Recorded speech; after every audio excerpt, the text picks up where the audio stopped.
This episode is brought to you by HASA. Liquid is clearly better. Liquid chlorine is the highest purity, works immediately, has no added cyanuric acid or calcium, and it will leave your pool safe, clean, and clear. And by the Bottom Feeder professional grade battery powered vacuum system. It sucks to clean pools, so cleaning pools sucks less. Get $100 off with code DVB100. This episode is brought to you by Skimmer, the #1 pool service software in North America. With Skimmer, you can streamline your schedule, grow your revenue, and keep your customers coming back with 5-star service. Whether you're a one-person operation or an established team, Skimmer is your partner in success. Visit getskimmer.com/poolguy to try Skimmer for free for 30 days. The Pool Guy Podcast Show. The Pool Guy Podcast Show. The Pool Guy Podcast Show.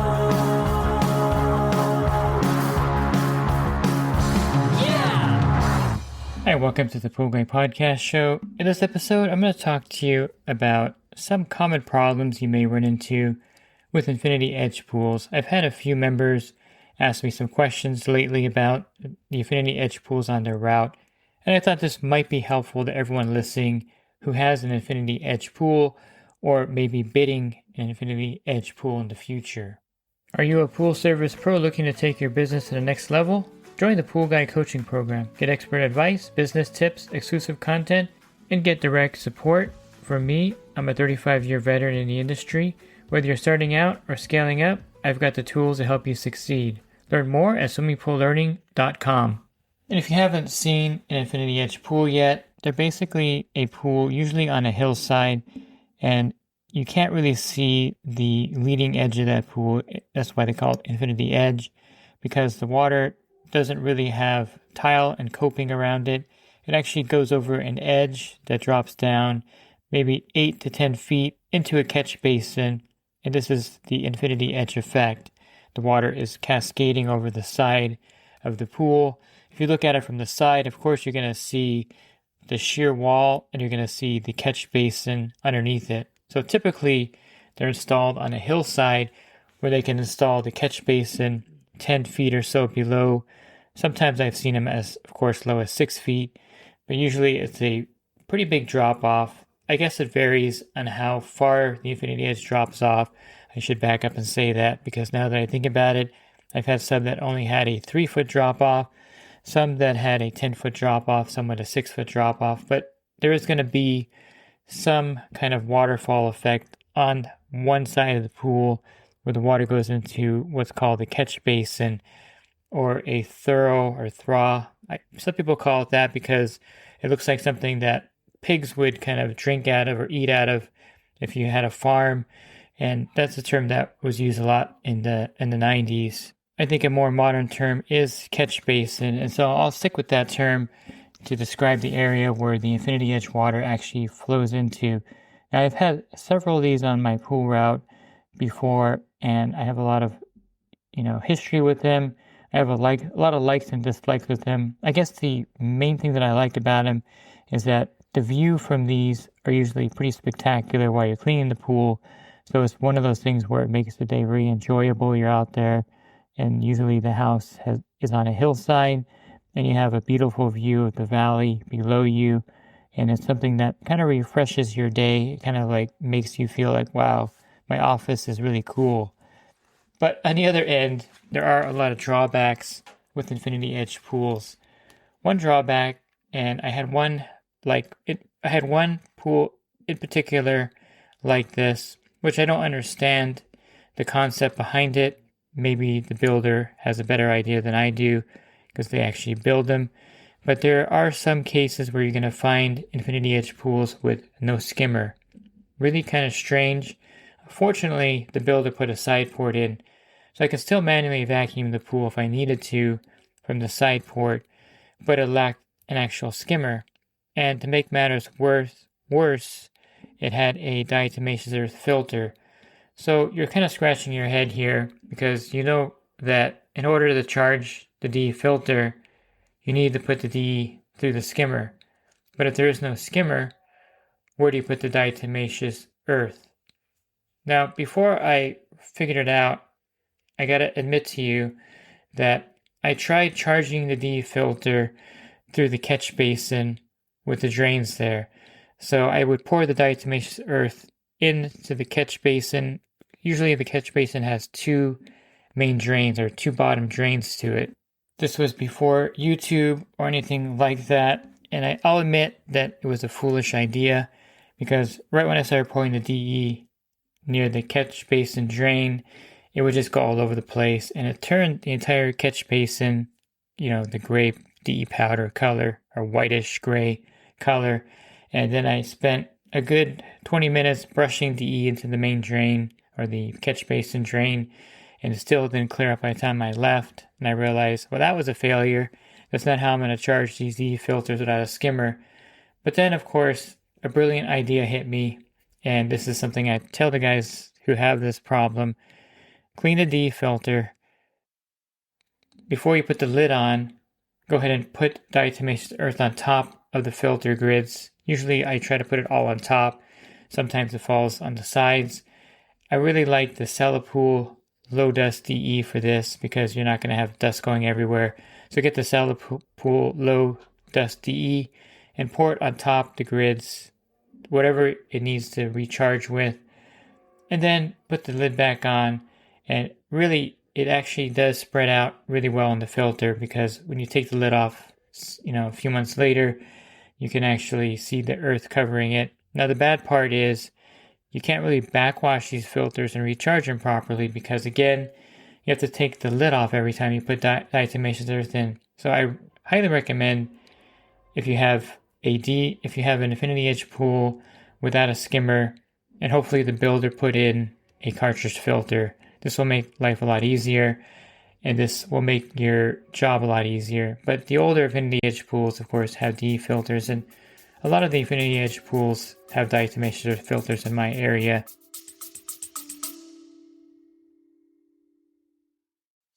And the Pool Guy Podcast Show has teamed up with UPA to bring you affordable, reliable liability insurance starting at just $64 a month.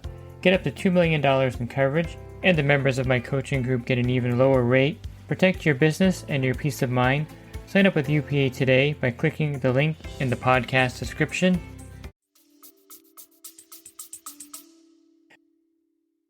Thankfully, I only had one that did not have a skimmer. The other ones did have skimmers. Some had dual skimmers, because it's really necessary to have a skimmer. You don't always have the pool in an infinity edge mode. So you can actually turn off the catch basin.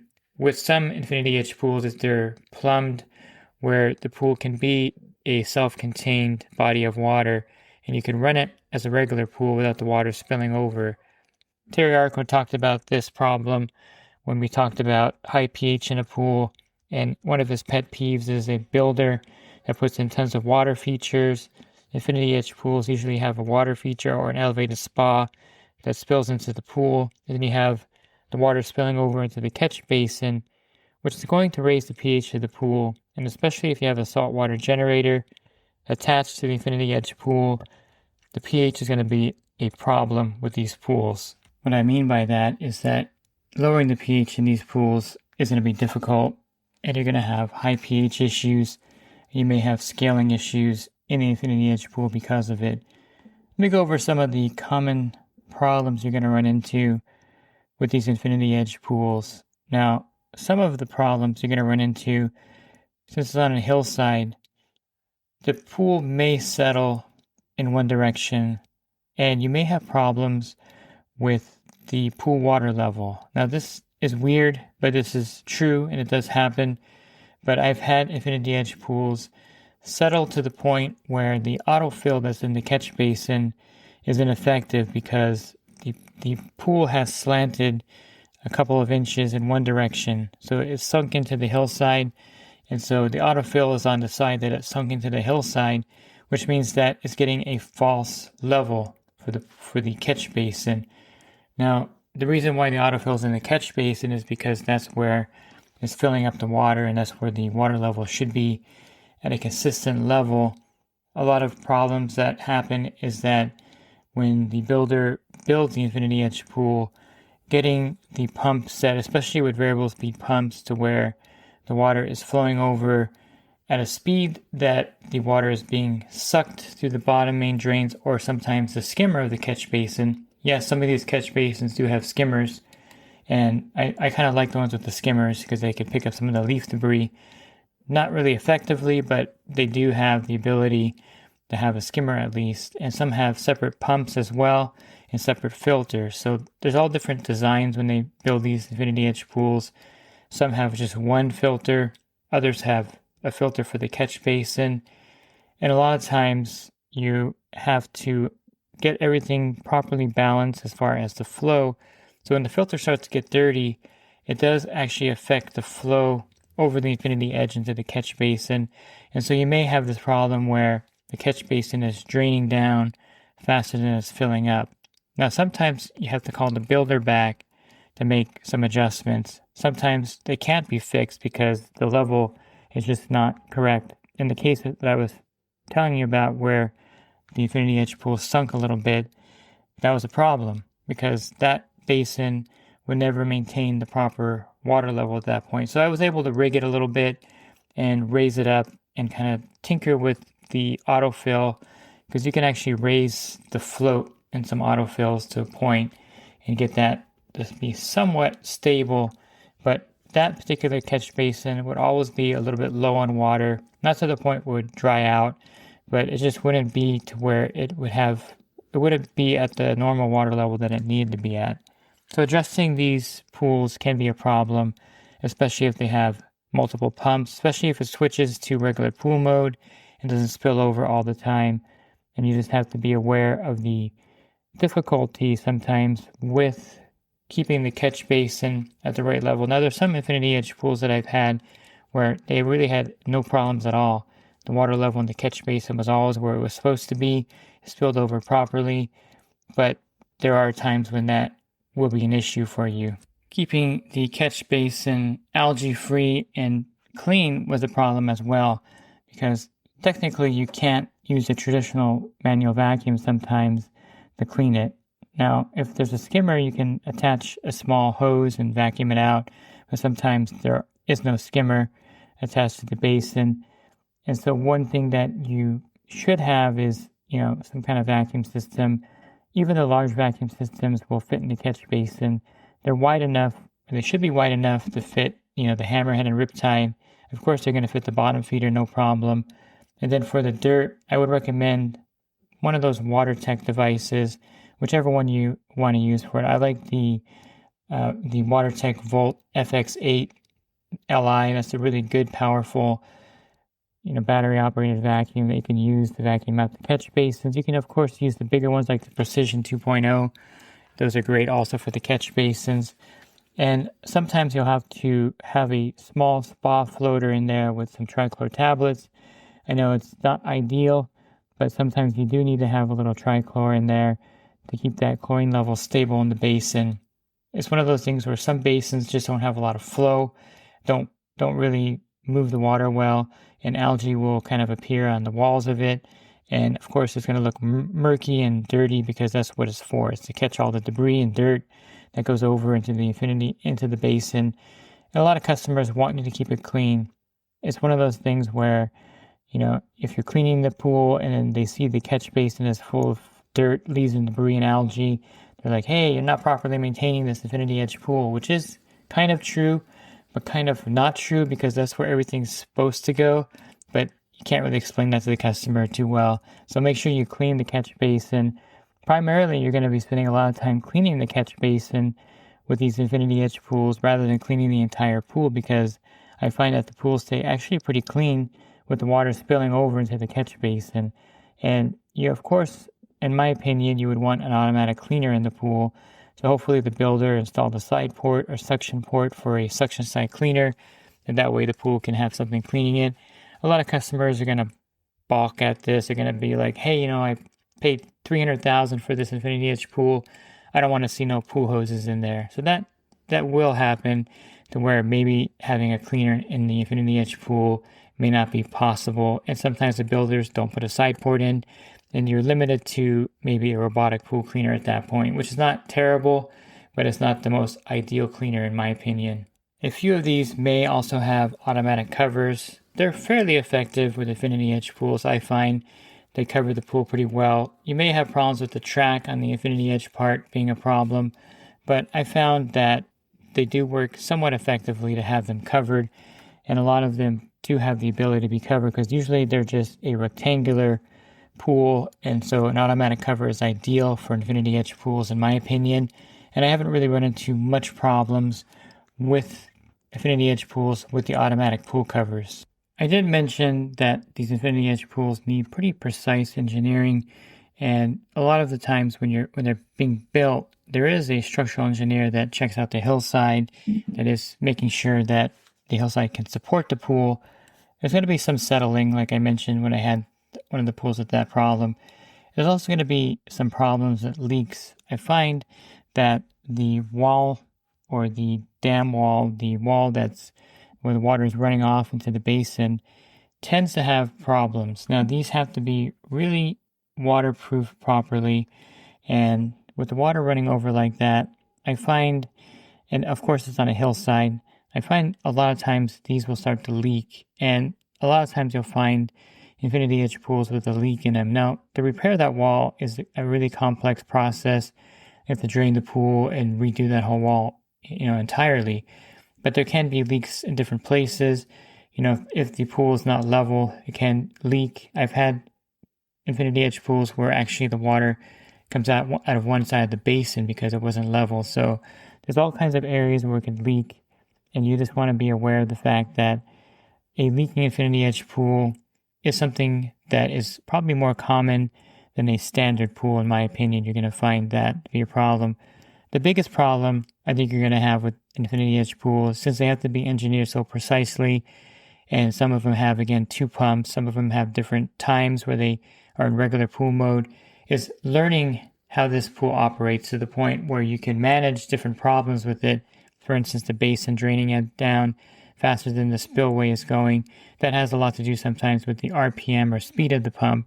Most of these Infinity Edge pools have variable speed pumps installed in them, so that's something you have to adjust and play with. If you have a spa that's spilling over into the Infinity Edge pool as well, and then you have the spillways, then you have the Infinity Edge spilling into the basin, you will have to modulate the spa return sometimes so that it's actually spilling over into the pool, and then the pool spilling off into the basin. Now, I don't want to scare anyone that's thinking about taking on service for an Infinity Edge pool, but a lot of times it's a good idea to, if you can, meet with the builder and have them go over the setup, have them go over where the valve should be, how you should have it set, the timing of when you're going to have a spillover. Those are all important aspects that if the builder is still around, if it's a fairly new pool, I definitely highly recommend meeting with the builder. I've met with them before, especially when there is a complex system. There was one that had the spa spilling over into a little basin itself and then spilling into the pool, which was really ridiculous. But that took a lot of engineering and a lot of fine-tuning. And you'll find that the Infinity Edge pools, in my opinion, usually stay really clean because a lot of times they're on a hillside, there's no trees around them, and because of the way it's designed where all the debris spills over into the basin, they're going to stay really clean. I haven't had an Infinity Edge pool yet where there were trees around it, where it got full of debris. It's usually a really modern cement deck area where there's not a lot of dirt and debris either.